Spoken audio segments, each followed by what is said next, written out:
Bonjour à toutes et à tous, c'est le 19e épisode du Beau Rôle, déjà le podcast où les textes prennent vie.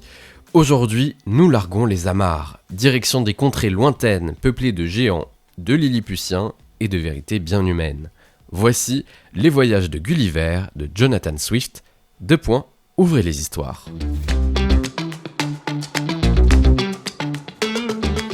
Publié en 1726, Les Voyages de Gulliver n'est pas qu'un récit d'aventure. Sous le prétexte du voyage et de la découverte, Jonathan Swift construit une satire de son époque, politique, science, orgueil humain, guerre absurde, rien n'échappe à son ironie. À travers les yeux de Gulliver, chirurgien embarqué malgré lui dans des mondes étranges, c'est notre propre société qui se trouve observée, grossie, déformée et parfois ridiculisée. Dans l'extrait que vous allez entendre, préparez-vous à changer d'échelle et peut-être de perspective. Je ne sais quel fut le sort de mes camarades de la chaloupe, ni ceux qui se sauvèrent sur le roc, ou qui restèrent dans le vaisseau. Mais je crois qu'ils périrent tous. Pour moi, je nageais à l'aventure, et fus poussé vers la terre par le vent et la marée. Je laissais souvent tomber mes jambes, mais sans toucher le fond. Enfin, étant près de m'abandonner, je trouvais pied dans l'eau, et alors la tempête était bien diminuée. Comme la pente était presque insensible, je marchai une demi-lieue dans la mer, avant que j'eusse pris terre. Je fis environ un quart de lieue, sans découvrir aucune maison ni aucun vestige d'habitants, quoique ce pays fût très peuplé. La fatigue, la chaleur et une demi-pinte d'eau de vie que j'avais bu en abandonnant le vaisseau, tout cela m'excita à dormir. Je me couchai sur l'herbe, qui était très fine, où je fus bientôt enseveli dans un profond sommeil, qui dura 9 heures. Au bout de ce temps-là, m'étant éveillé, j'essayai de me lever, mais ce fut en vain. Je m'étais couché sur le dos, je trouvais mes bras et mes jambes attachés à la terre de l'un et de l'autre côté, et mes cheveux attachés de la même manière. Je trouvais même plusieurs ligatures très minces qui entouraient mon corps, depuis mes aisselles jusqu'à mes cuisses. Je ne pouvais que regarder en haut, le soleil commençait à être fort chaud, et sa grande clarté blessait mes yeux. J'entendis un bruit confus autour de moi, mais dans la posture où j'étais, je ne pouvais rien voir que le soleil. Bientôt, je sentis remuer quelque chose sur ma jambe gauche. Et cette chose, avançant doucement sur ma poitrine, montait presque jusqu'à mon menton.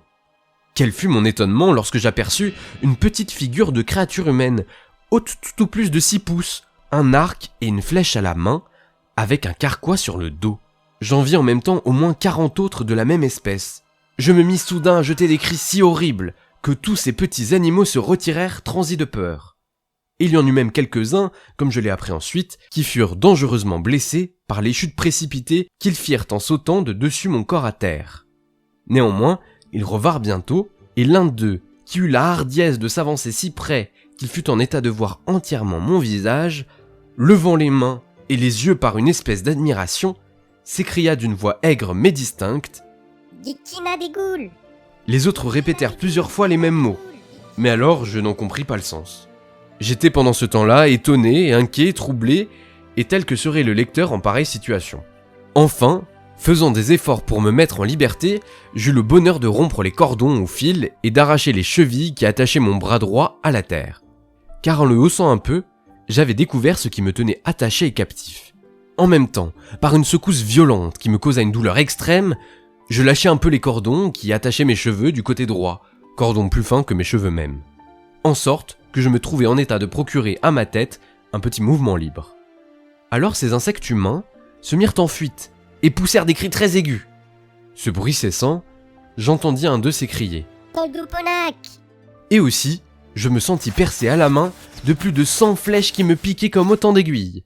Ils firent ensuite une autre décharge en l'air, comme nous tirons des bombes en Europe, dont plusieurs, je crois, tombaient paraboliquement sur mon corps, quoique je ne les aperçusse pas, et d'autres sur mon visage, que je tâchais de découvrir avec ma main droite. Quand cette grêle de flèches fut passée, je m'efforçai encore de me détacher, mais on fit alors une autre décharge, plus grande que la première, et quelques-uns tâchaient de me percer de leurs lances. Mais par bonheur, je portais une veste impénétrable de peau de buffle. Je crus donc que le meilleur parti était de me tenir en repos et de rester comme j'étais jusqu'à la nuit. Qu'alors, dégageant mon bras gauche, je pourrais me mettre tout à fait en liberté, et à l'égard des habitants, c'était avec raison que je me croyais d'une force égale aux plus puissantes armées qu'ils pourraient mettre sur pied pour m'attaquer, s'ils étaient tous de la même taille que ceux que j'avais vus jusque-là. Mais la fortune me réservait un autre sort. Quand ces gens eurent remarqué que j'étais tranquille, ils cessèrent de me décocher des flèches. Mais, par le bruit que j'entendis, je connus que leur nombre s'augmentait considérablement, et environ à 2 toises loin de moi, vis-à-vis de mon oreille gauche, j'entendis un bruit pendant plus d'1 heure comme des gens qui travaillaient. Enfin, tournant un peu ma tête de ce côté-là, autant que les chevilles et les cordons me le permettaient, je vis un échafaud élevé de terre d'1,5 pied, où 4 de ces petits hommes pouvaient se placer, et une échelle pour y monter, d'où un d'entre eux, qui me semblait être une personne de condition, me fit une harangue assez longue dont je ne compris pas un mot. Avant que de commencer, il s'écria 3 fois « Longro de Ulsan !» Ces mots furent répétés ensuite et expliqués par des signes pour me les faire entendre.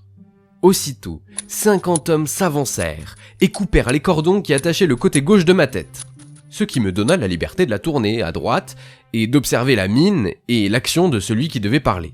Il me parut être de moyen âge et d'une taille plus grande que les 3 autres qui l'accompagnaient, dont l'un, qui avait l'air d'un page, tenait la queue de sa robe, et les 2 autres étaient debout de chaque côté pour le soutenir.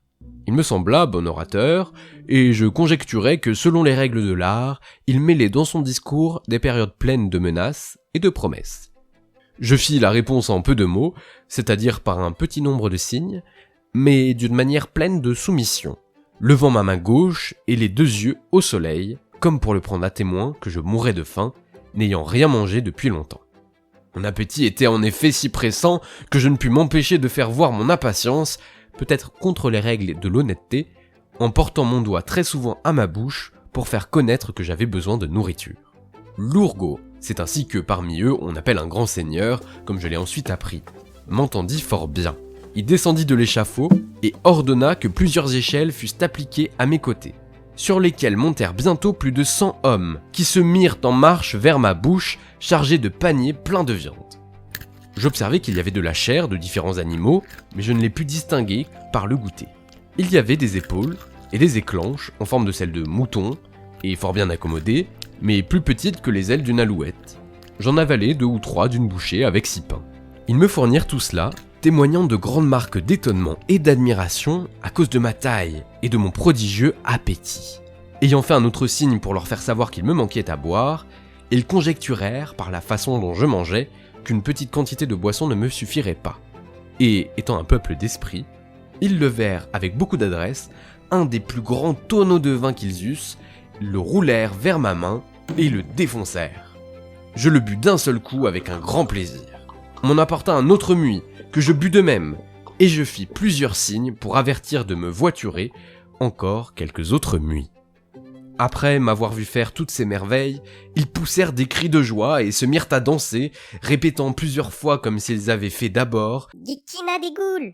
Bientôt après, j'entendis une acclamation universelle, avec de fréquentes répétitions de ces mots « Peplum Tselan », et j'aperçus un grand nombre de peuples sur mon côté gauche, relâchant les cordons à un tel point que je me trouvais en état de me tourner, et d'avoir le soulagement d'uriner, fonction dont je m'acquittai au grand étonnement du peuple, lequel, devinant ce que j'allais faire, s'ouvrit impétueusement à droite et à gauche pour éviter le déluge. Quelque temps auparavant, on m'avait frotté charitablement le visage et les mains d'une espèce d'onguent, d'une odeur agréable, qui, dans très peu de temps, me guérit de la piqûre des flèches. Ces circonstances, jointes au rafraîchissement que j'avais reçu, me disposèrent à dormir. Et mon sommeil fut environ de 8 heures, sans me réveiller, les médecins, par ordre de l'empereur, ayant frelaté le vin et y ayant mêlé des drogues soporifiques. Tandis que je dormais, l'empereur de Lilliput, c'était le nom de ce pays, ordonna de me faire conduire vers lui. Cette résolution semblera peut-être hardie et dangereuse, et je suis sûr qu'en pareil cas, elle ne serait du goût d'aucun souverain de l'Europe. Cependant, à mon avis, c'était un dessein également prudent et dangereux, car en cas que ces peuples eussent tenté de me tuer avec leurs lances et leurs flèches pendant que je dormais, je me serais certainement éveillé au premier sentiment de douleur, ce qui aurait excité ma fureur et augmenté mes forces à un tel degré que je me serais trouvé en état de rompre le reste des cordons. Et après cela, comme ils n'étaient pas capables de me résister, je les aurais tous écrasés et foudroyés. On fit donc travailler à la hâte 5000 charpentiers et ingénieurs pour me construire une voiture. C'était un chariot élevé de 3 pouces, ayant 7 pieds de longueur et 4 de largeur, avec 22 roues. Quand il fut achevé, on le conduisit au lieu où j'étais. Mais la principale difficulté fut de m'élever et de me mettre sur cette voiture. Dans cette vue, 80 perches, chacune de 2 pieds de hauteur, furent employées. Et des cordes très fortes, de la grosseur d'une ficelle, furent attachées, par le moyen de plusieurs crochets, au bandage que les ouvriers avaient ceint autour de mon cou, de mes mains, de mes jambes et de tout mon corps. 900 hommes, des plus robustes, furent employés à élever ces cordes par le moyen d'un grand nombre de poulies attachées aux perches. Et, de cette façon, dans moins de 3 heures de temps, je fus élevé, placé et attaché dans la machine. Je sais tout cela par le rapport qu'on m'en a fait depuis, car pendant cette manœuvre, je dormais très profondément. 1500 chevaux, les plus grands de l'écurie de l'empereur, chacun d'environ 4 pouces et demi de haut, furent attelés au chariot et me traînèrent vers la capitale, éloignée d'un quart de lieue. C'est tout pour aujourd'hui. Si vous souhaitez poursuivre le voyage avec Gulliver, rendez-vous en librairie, en bibliothèque ou sur internet. Merci d'avoir écouté ce 19e épisode du Beau Rôle. Si ça vous a plu, pensez à vous abonner au podcast et à suivre l'aventure sur les réseaux sociaux. N'oubliez pas de liker et de partager autour de vous pour continuer à faire vivre ces textes. Cet épisode a été enregistré au studio de Radio RGB 99.2. On se retrouve très vite pour une nouvelle histoire. Salut!